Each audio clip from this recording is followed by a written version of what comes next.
Good day, good people. My name is Brad King, and you are watching and listening to the Downtown Writers Jam video podcast, which is part of the Solid Listen podcast network. Max the Dog and I are coming to you from deep inside the Jam Bunker, and we are very excited to have on the program today Evan Morgan Williams, whose short story collection, Stories of the New West, is out in September. Also very excited because he listens to and likes the program. So he has a gigantic bio, and we're not going to go through it, but here's the highlights that you need to know. He's published more than 50 short stories in places such as the Kenyon Review and Alaska Quarterly, which are two fantastic magazines. He has an MFA from the University of Montana, which is a great writing school. He's taught public school for 20 years, and he's had a Writers in the School residency and 2 AWP writer-to-writer mentorships. His work has been anthologized in several books, and his story in Weber, The Contemporary West, earned the magazine's annual prize for the best work of fiction. He's a good, prolific writer. Very happy to have him here. Before we get to that interview, we have a little bit of business that we always cover. So the Jam proper comes out every Wednesday, and there's a couple things you can do to spread the word about that and this program, which is the first, tell your friends about us, and the second, leave us a review wherever you listen to podcasts, and particularly if you listen to Apple Podcasts. They allow you to leave a written review and a star review. All of that helps us get found by other people. You can also pop on over to our Facebook page and leave us a review there, or head to the contact page at thewritersjam.com and leave us a testimonial through the contact page. You can check out the video podcast series either on the website or on the Solid Listen Network YouTube channel. If you're looking for a book to read, you can click on that bookshop link on our site and buy any of the books of anybody who's been on the program. If you're trying to figure out what book you should read, we have book reviews there for you. And if all of that is too much, go ahead and sign up for the newsletter, and all of that will show up once a month in your email box. You can also support the entire Solid Listen network by clicking on the Patreon button. For just a couple bucks a month, you get commercial-free episodes and bonus content from everybody on the network. It was lovely to talk to Evan, and you'll see he is just this infectious sort of bubbly personality. It's also fascinating for me to talk to short story writers because of all the fiction that I've ever written. That's the only thing that I've ever really experimented with. I have this whole gigantic folder of like terrible short stories that I wrote in college and just after. And the form is so interesting to me in the same way poetry is. Like, I can't really do them, but they're so concise and so sort of boiled down that everything becomes very important in a way that is different when you're doing like a nonfiction book, which is what I do. So I always enjoy talking to people that do the same thing that I do, but do a different version of it, and sort of the struggles and the process that they go through that. And since his voice is very particular about the West, like he literally embodies this just one area, and that's what his work is about. So I find that interesting. If you listen to the program, you hear me talking about finding your voice a lot. And like, that's the big struggle that writers have. And so finding somebody that has done that, and then in a form that I don't do, it is just a fun conversation. And he's like the nicest person in the whole world. So I think you're going to enjoy today's show. So I appreciate you guys stopping by the bunker to spend some time with Max and I. I appreciate you guys spreading the word about us. I hope that your day is going well. I hope that you're taking care of yourself. I hope that you're taking care of each other. And now sit back and enjoy my conversation with Evan Morgan Williams. Yeah, everything I've done is in that realm. I attended Tin House way back. Oh, wow. Way back in 2009. I have a teacher's stipend for continuing ed, and I spent it at Tin House one year. And I got an audience with an agent, and I went in and I showed her a list of, I've gotten published in Alaska Quarterly Review and Kenyon Review. Wow. I got some good hits. And I said, where do I go with this? And she said, honestly, if you're looking at a collection of short stories, you're not going to get an agent for that. There are exceptions like George Saunders and John Paul Lahiri. Yeah. I think I mispronounced her name, but in general, she said, no, you're going to need to look at small presses, university presses, independent presses. So that's what I did. I shopped it around to contests, and yeah, It's a world, a university press where my first book, won the contest Yeah. at BKMK Press. It's a I like that university you press. have. I noticed that you have the star too from the. I know that one. Yeah. Yeah, Yeah. After publication, it got the IPPY Gold Medal for short story collections. That's great. Yeah, but a small press, especially with the university, they really took good care of the book. They have a little bit deeper pockets because they might be getting subsidized by a university, Yeah. and so they can afford to, have a larger print run. They can afford to send out review copies a little bit more wide. They can afford to enter it in some contests, Yeah. that kind of thing. The royalties are still very, very small. Yeah. Having said that, it's interesting though, with the IPPY award, you're kind of intersecting with self-published books, independent presses, Yeah. and then university presses. So I did my second book. I self-published it. I love that you have them all sitting there. Like that's that's the most like self thing ever. Like here's everything I've done. Yeah. Well, I'm a visual person. So I feel like I just like to hold things and hold them up. Yeah. But I self-published that one because although the stories have a lot of integrity, I didn't think that they would be what a publisher was looking for. But also I just wanted to try it a different way. Yeah. I wanted, and since I've already accepted the fact that big publishers aren't really going to be too interested in short story collections, I said, okay, well, I'll just do it myself. I'll have total control of the artwork and everything. And also it's a way to continue to talk about the first book because, I do a lot of book fairs, a lot of holiday book fairs and that sort of thing. And when people come to your table, if you've only got one title sitting there, they're just kind of like, do I talk to this guy or not? Yeah. But if you've got two books there, they're like, oh, which book should I look at? You've already got them closer to the table. One of the things that I'm really like, because I ran a writing collective in Indiana. We had about 450 people in it, and we published books, edited collections, literary magazine. It was self-published. And I always told people we called it professionalized amateurism. Like we were all editors. We're all professional writers. We didn't have a press. We used Lulu. We used Lightning Source. We used on-demand stuff. But it was in bookstores and it was all of that stuff. And, when I started writing about this stuff 20 whatever years ago at Wired, like there was a stigma to that. And now if you buy a book in a bookstore, there's a really good chance it was printed on demand.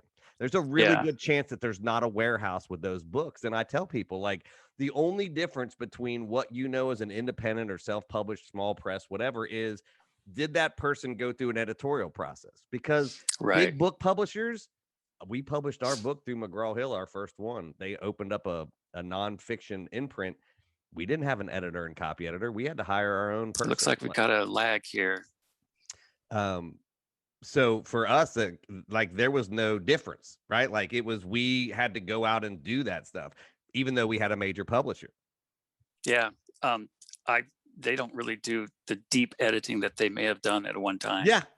And so it really is incumbent upon the writer anyway to do a lot of that stuff. So the question is, like, where does your stuff fit, right? Does it fit in small, in the print? Like, as a writer, you get to make a choice that maybe you didn't have 25 years ago. Yeah. Just to continue that, the third book, the one that's coming out in September, is published with, it's not a university press, it's a small independent press. It's Main Street Rag Press. They've been around for decades. So they're doing something that works. Yeah. On their own. And the editor of Main Street Rag has educated me on how important, for example, the pre-sales are. I've never understood the concept before, but as he explained it to me, this literally, the pre-sales keep the lights on. Yeah. And I just thought, well, you know what? He knows what he's doing. He's been doing this literally for decades. He has a great stable of writers. I'm going to go with this. I'm going to embrace the pre-sales. And so I did a bunch of marketing that I've never done before. Yeah. And that's the thing, right? Like, and then the pandemic hit, right? Because pre-sales have always been important for, rankings and, wherever you're at. But now with the pandemic, with bookstores and stuff closed, like a lot of the discussion is like, okay, does that matter? I mean, it probably still matters to small presses, but like, what does that even mean for the industry? Because now with outlets shut down and there's fewer places to buy, it's like, well, you can't go to Barnes and Noble and see a big display anymore. So do we get 3 months? Do we get 6 months? Or is it still going to be the 2 months leading up to that? Like, what does this new world look like? It's big and small presses. Yeah. And I don't think everybody knows the answer. And nobody does. Yeah. yeah.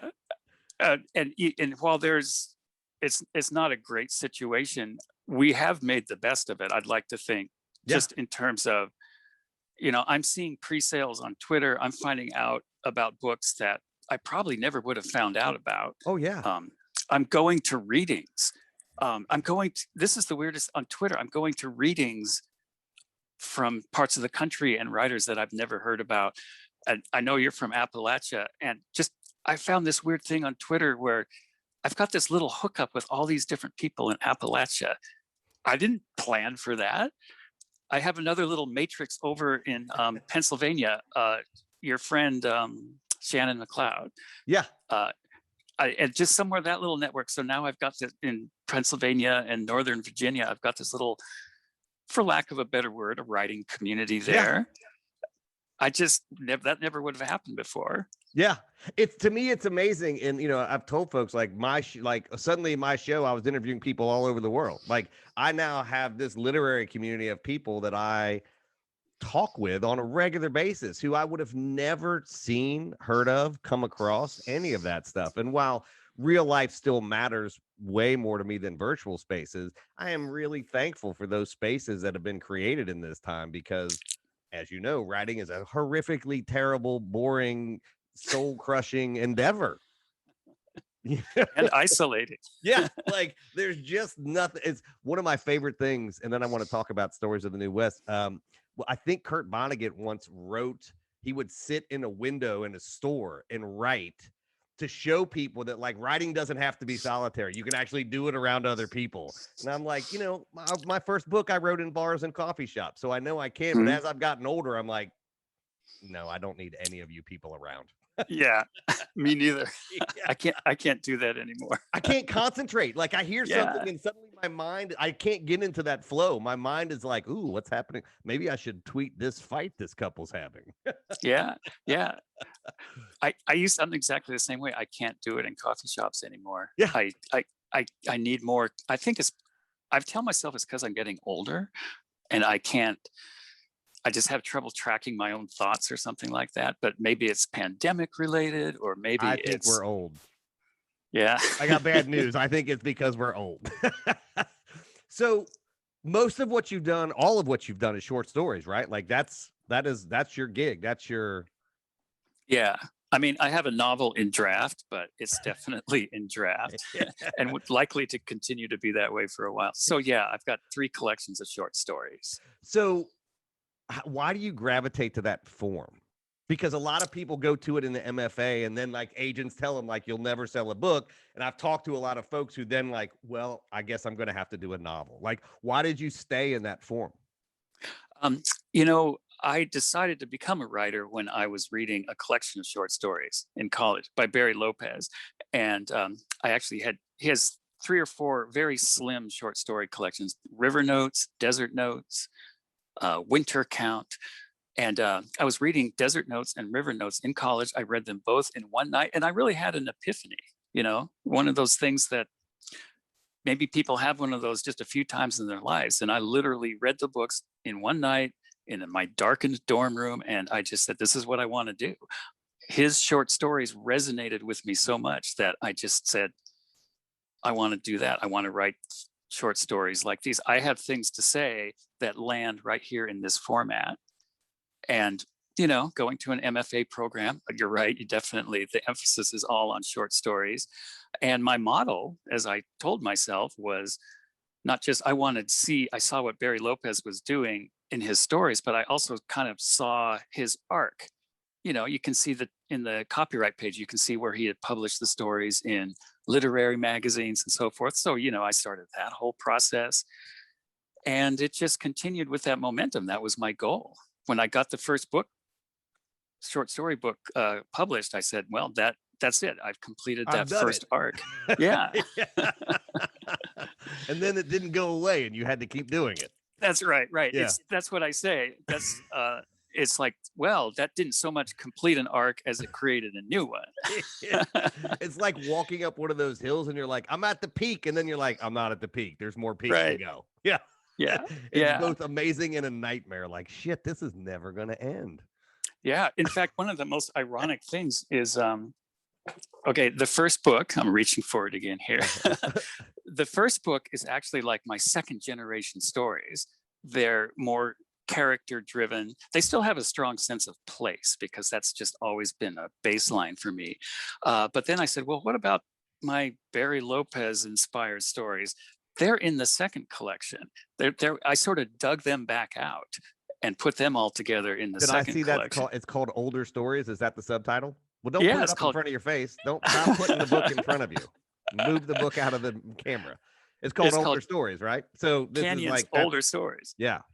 Yeah, and then the third generation, 3.0, Williams 3.0, is the new collection, and this one is they're yet another departure. I'm looking at other readers, or I'm looking at other writers as I'm writing my stories. You should always be reading while you're writing stories. Oh shit, I can't do that. I can't do that because I start writing like other people when I do that. Yeah, well, then it's always important to read really good stuff. Yes, I read all the time, but when I sit down to like do essays and stuff, like I find if I'm like, oh, I'm gonna read Gore Vidal, all of a sudden I'm like writing these long obtuse things, and I'm like, that's not at all. Like, what am I doing? I get sucked into other people's stuff. I think that the challenge there is it's okay as long as you're not reading something that is so much like what you're doing that it becomes imitative. Yeah, well, that's what I do though. Yeah. Yeah. But for me, like, you know, Isaac Babel, the Russian writer from the early Soviet days, I was reading some of his stories while I was writing these. And so there's a real intersection there. Or reading Anton Chekhov and writing about something happening in Montana. Yeah. Yeah. No, I see that. I see that. Like when I read, I typically read like, I mean, I don't know. I always tell people like, I think I read different, like as a professional editor and writer, I just read differently. I don't read to see if I enjoy it. I read to figure out what the author's trying to do, how they're trying to do it, and like where they're trying to take me. Right. And so I get in trouble when I read while I write because I'm deconstructing stuff. And then I sit down to write and I'm like, oh, I wonder like, how would they do that? And I start doing their stuff and I'm like, that's not what I'm trying to do at all. Yeah. So what is we're going to end with this. So my sort of premise is that people write books, and I don't know if this is going to be true with short stories. I've not had anybody who does specifically short story collections, but I have this premise that people write books because there's a question that they want to explore. There's something that they're trying to deconstruct, whether it's fiction, nonfiction, essays, whatever it is. So what was it that inspired this collection? Like, was there a question or was there a series of questions? Like, how does that work with short stories? You know, that's a good question because when you're trying to get a set of short stories published, you have to debate how much do I want the stories to have sort of like cohesion within themselves. I mean, like if the stories have too much cohesion, you might be just telling the same story over and over again. But obviously, having stories set in a certain place creates quite a bit of cohesion, or having stories that have a common theme has cohesion. And you know, to some extent, these stories, they're all set in the contemporary West. Mm-hmm. And so there's a strong element of place, which to some extent creates some cohesion there. But I'd also, as I look through these stories, because I got others, I could do a fourth collection. The thing that ties these together for me is the idea that all the characters in the stories are doing risk management. They've been taking some risks.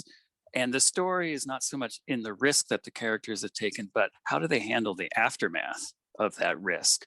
I'll give you a good example. I was in a critique group once, and I wrote a story about an affair that happened. And the two characters had the affair, and they dealt with the aftermath, a lot of guilt and conflicting feelings there. And then one of the people in the critique group said, "Oh, I knew they were going to have sex. That wasn't even interesting to me.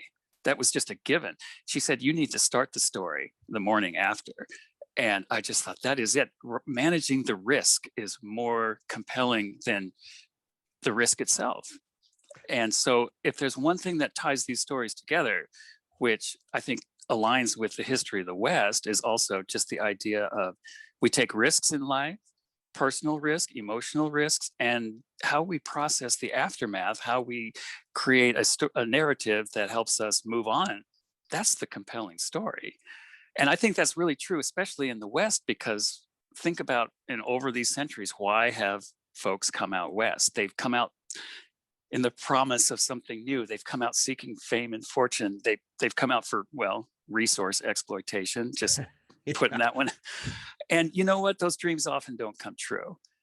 And then they're out here to manage, well, what do I do now? Yeah. And I think that's, although these stories are set in the contemporary West, it's one of the oldest stories in the West. Yeah. Well, I mean, like, just because it's happening, like, history has this way of staying in a place where it's at, right? Like, I mean, being from Appalachia, I'm like, 1800 ain't that far away ago. Like, when I talk to people about, they're like, why is this? I'm like, you got to understand what happened at the beginning, because these people haven't left. Like, my people have been there for 350 years, and like, those stories get passed down. And whether it's, whether you mean to or not, I find that place oftentimes, particularly, I don't know if they're rural places, but like, like Montana has less than like 1 million people.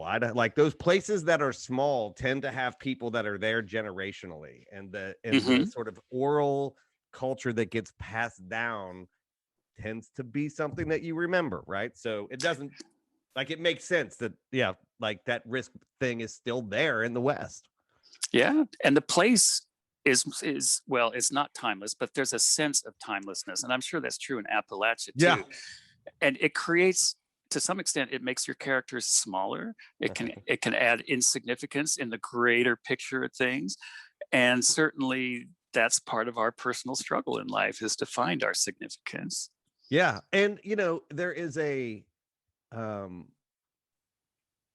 me, there is a comfort that I can go back those 350 years and go, look, no matter what's happening to me today, I can find answers in what's going on. Like, not that everybody was doing things right, but like, you see where things went wrong. You see like mistakes that were made. And because they're sort of I am part of those people, I'm like, okay, let's do better. Like, let's figure this out. Like, or let's try something new. Like, it's not like you've gone to the moon and we're like, shit, what do we do now? Like, there's no antecedent to that, right? Like, that brings anxiety to me. But this sort of long arc of history, the good and the bad of it, does give you a sense of like, what comes next, or what can we do better?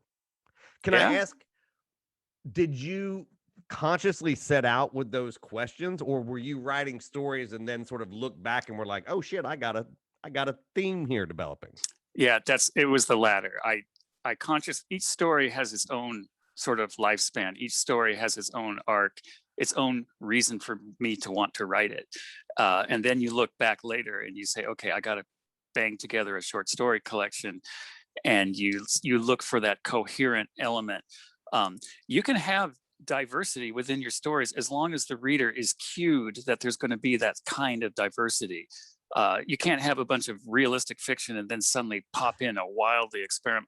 But as long as the range is clear within the first several stories, then the reader is going to be okay with that diversity as well. It's mainly just, in retrospect, you look for that coherent element that you think ties the stories together, and then that's your collection.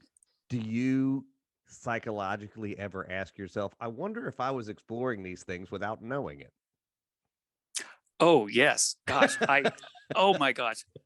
There's a writer named Chrissy Kaloya. You should totally have her on your program. Little plug there. She's doing an interview with me, and it's going to come out in a couple of months. But she asked me all of these questions about things that I just kind of like, yeah, I think, I don't want to admit it to myself, but I think you found some themes there. Well, that's interesting because when I interview people that do long form stuff, that happens on the show all the time, right? Like multiple times, people afterwards have said, like, "Well, that felt like therapy." But when it comes to short stories, I don't know. Like that's a world into which it's like that in poetry. I don't really know how that process works, so I don't know. Like, but it's good to know that you're like, oh yeah, no, all of us have that same like, oh shit, yeah, I was working things out and didn't really realize I was Yeah. working things out. Yeah. She said, you've got some father son stuff going on in these stories. I like her. She sounds good. So, Stories of the New West, it's coming out. Did you say it's in September, right? Correct. And pre-orders are up now. Like, where can people get it? Is it like Bookshop and Amazon, or do you go to the publisher? Like, where's it at? You could go to my website, evanmorganwilliams.com, or you could go to the Main Street Rag website. And I think he's got it listed on Barnes and Noble too. Gotcha. But yeah, the pre-orders are now at a quite substantial discount, by the way, and then it launches in September. Yeah, and we know for everybody who's listening knows if you go to Main Street Rag Press when you're dealing with small and independent presses, it's always best to buy direct because that is where they get the most bang for the buck. Yeah, that's why he's got it on a discount too. Yeah, so go there. Well, listen, Evan, it was wonderful having you on the show. This has been fantastic. I can't wait to pick these up and read about all of the issues that you have, and then I'll get to know you that way. Yeah, this was a delight. I could chat with you all day. This is why I listen to your program too. When I listen to your program, there are so many times I want to cut in because the author says all these interesting things, and I keep wanting to say, "Yeah, me too, me too." That's exactly right. I'm trying to create a virtual community of writers that are like, "Oh yeah, shit, we're all crazy in the same way." I think you have done it. That's good. All right, man. You have a good day. All right, take care. Well, that was Evan Morgan Williams. His short story collection, Stories of the New West, is out in September. Before we get out of here, just a couple reminders. If you like what you heard and saw on the show today, do us those two favors. Leave us a review wherever you listen to podcasts, and particularly if you listen to Apple Podcasts, you can leave us a written review and a star, and tell your friends about us. While you're at it, don't forget to check out the other programs on the Solid Listen Podcast Network, including the flagship Mother May I Sleep With podcast, with host and our Solid Listen podcast queen, Molly McAleer. Don't forget, these video podcasts come out basically Mondays and Fridays, although we're going to be having a few more just because we've been interviewing so many great authors. You can find them on the Solid Listen Network YouTube channel, or you can catch the audio version wherever you listen to the Downtown Writers Jam. Speaking of, the Jam comes out every Wednesday, so get subscribed wherever you listen to podcasts so you don't miss an episode. And remember, you can always catch us on Twitter and Instagram at The Writers Jam. Until the next time, I will see you around the internet.